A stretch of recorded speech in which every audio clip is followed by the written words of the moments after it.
Hey, also HRC Nerds here, and this is just a quick video about Savages. Now I considered putting together a montage of all the different video clips where I've said, look, I'm not an expert, take everything everybody says with a grain of salt, including myself, but I figure if people don't get it by now, oh well. So yeah, there's been some forum posts and videos, and I've had a lot of questions about servos in general and the Savage, and while I'm no expert, I can tell you I did conduct the Great Servo Test of 2015, where I tested out between 15 and 20 different servos, steering servos, on each of my vehicles. That included the Savage.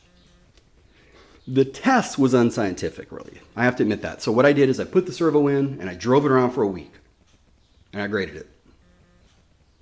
I didn't get none of this, fancy equipment and all that. I tested it how I use it. Now, in this one video, this gentleman put up on YouTube, he has a 7980, and that's Hitec's strongest servo.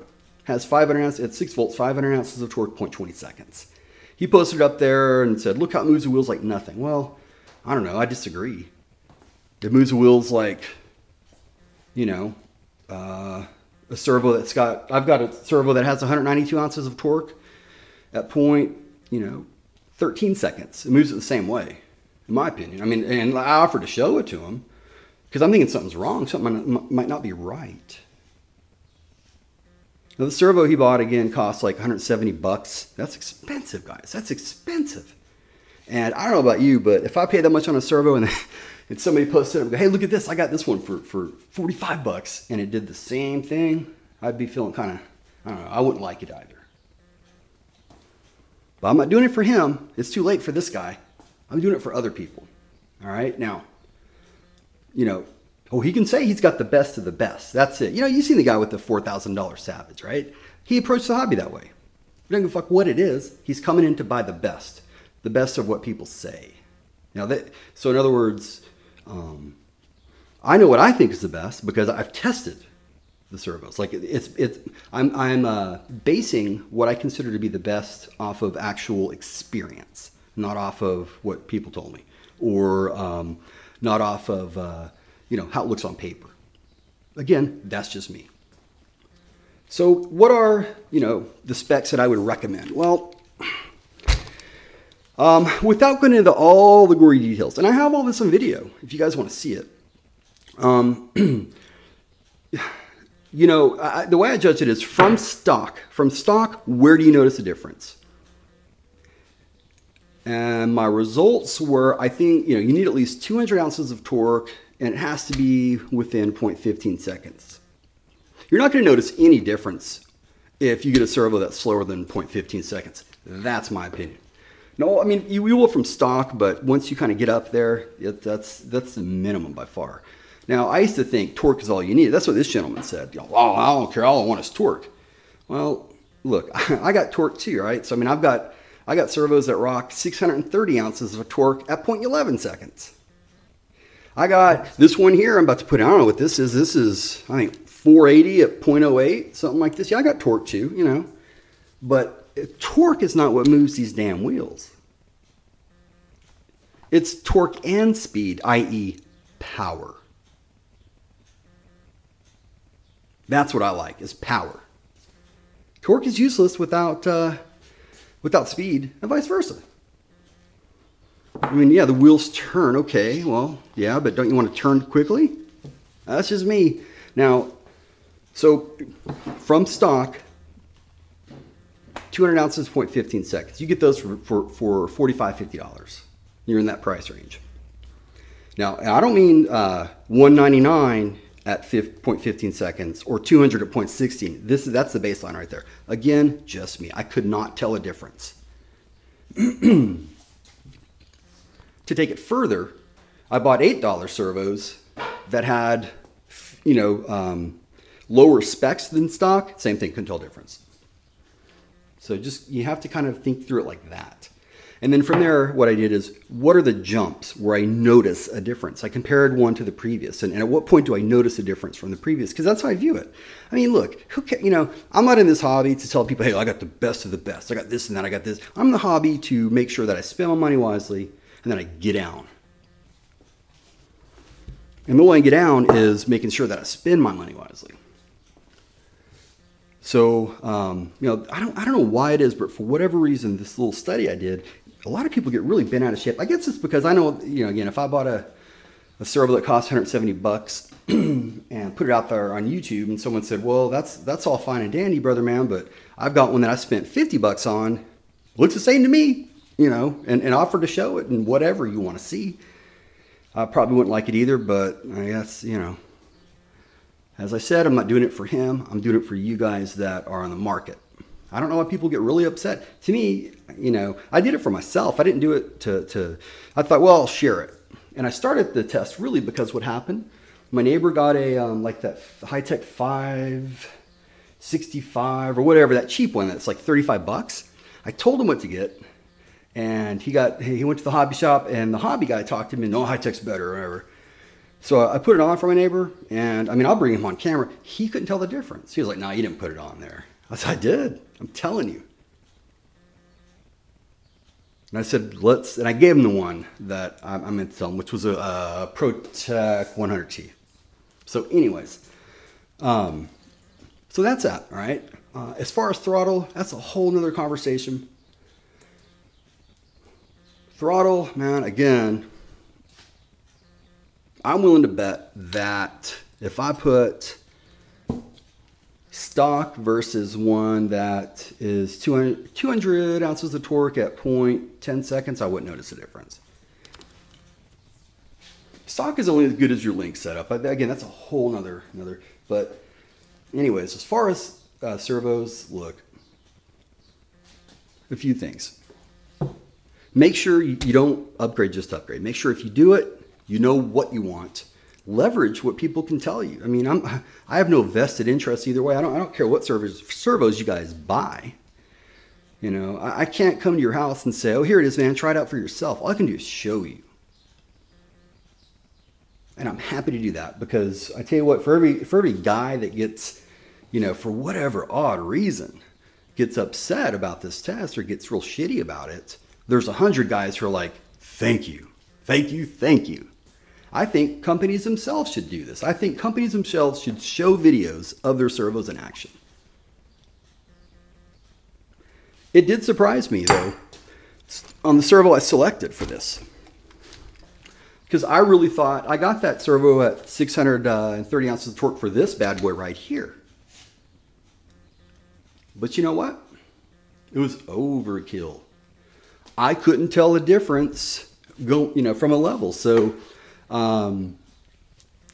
really where I stopped telling a difference was the Hitec 7955, which is, what is it? 333 ounces at, I believe, 0.15 seconds. After that, like I said, I doubled it. I doubled the specs.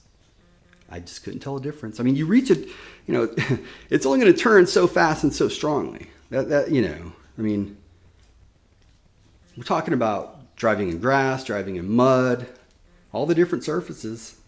So I can't explain it. I can just tell you what I know. And I can, well, no, I can show you what I know.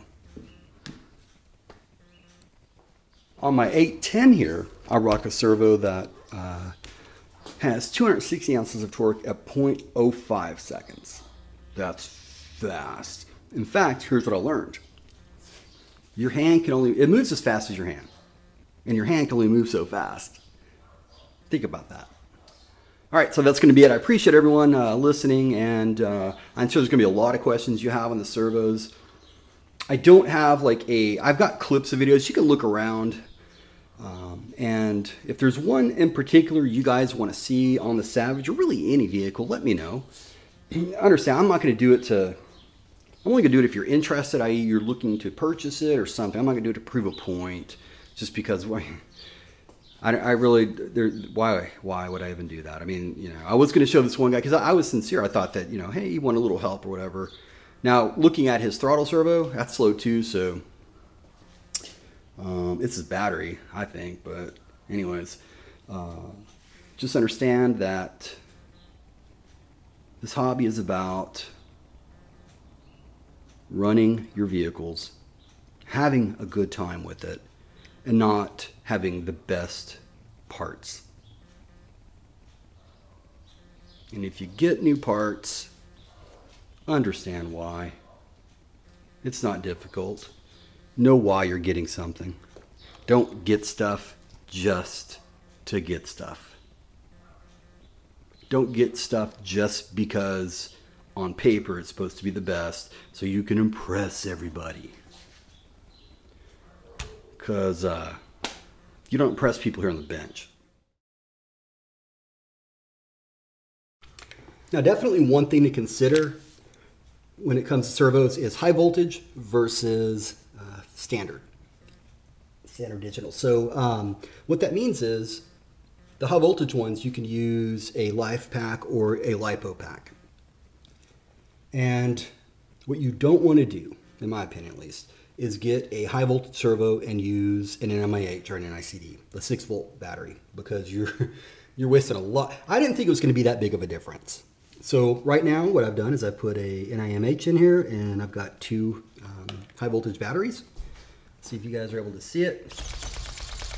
That's not bad, right? I mean, right, this is like 350, 380 ounces of torque. Oh, and I know, yeah, it's in the air, it's not on the ground, you know, so, but again, I mean, if you're really testing your servos, you don't just set them on the ground and spin them either, right? This is just for comparison purposes.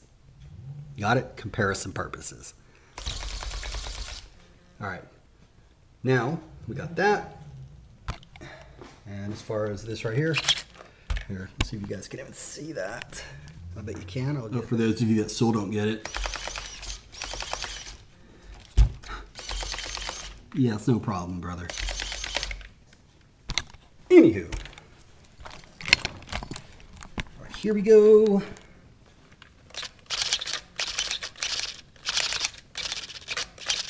Got some fast shit right there.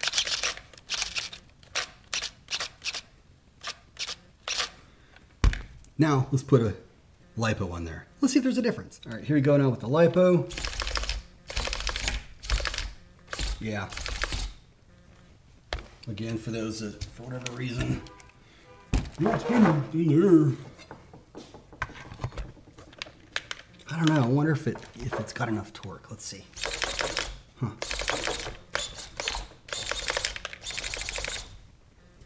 Seems to me it does. All right, now.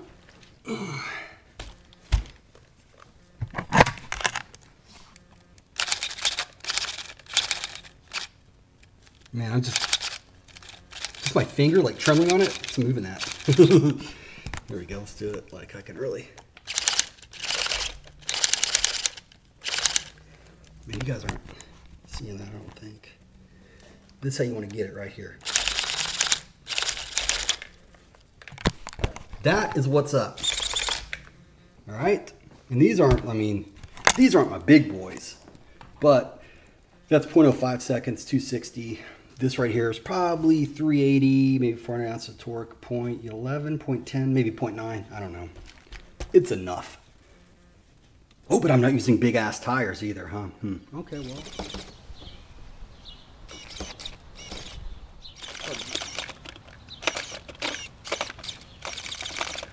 I'll holler.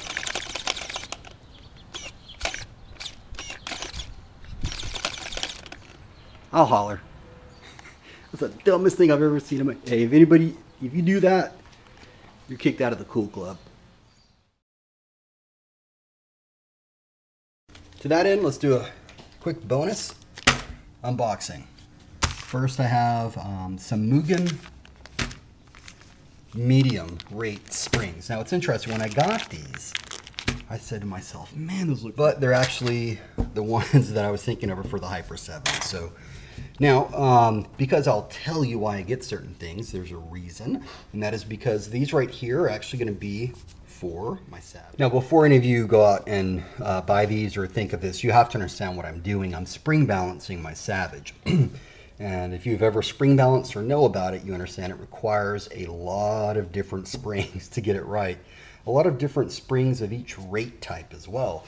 So the short version is spring balancing is when you select 2 sets of springs that will allow the vehicle to rebound at an equal rate, the front and the back. All right, I'll do a video on it one day. I've done that to my Losi 810, and it's worked really well. So, but anyways, you have to try a lot of springs, and then you know, when I say different rates, I mean, so I have like a setup for soft, setup for medium, and a setup for hard. And this is for medium right here. And to do this, I have to use these Mugen ones right here. And for the setup, I have to put in an additional limiter, drop it, put in a special spring cup. So anyways, it's not, you know, as straightforward as it may seem, but that's why I got it. And of course, they can be used on other vehicles as well. So my Hyper 7 right here, I have a pair of these blue ones, which are like a light medium. So yeah, I really like the Mugen. They're MB5 springs, so I get them, you know, pretty good discounts. Excuse me, but kind of all-purpose. It's funny, when I first got into this hobby, I'd laughed at people that, you know, I'd see guys come to the track with this box of springs, and I was like, I don't get that. And like here, I'm running, man, these are Kyosho springs right here, and then somewhere I've got the light blue Kyoshos on side. See, I got the light blue Kyoshos here on this Tamiya. So yeah, it's interesting for sure.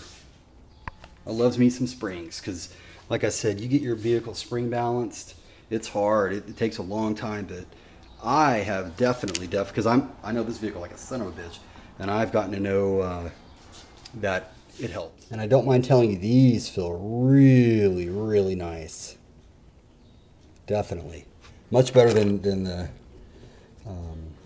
stock ones for the Hyper 7. I like these a lot. But you see, the challenge here is when you spring balance, your springs either work or they don't.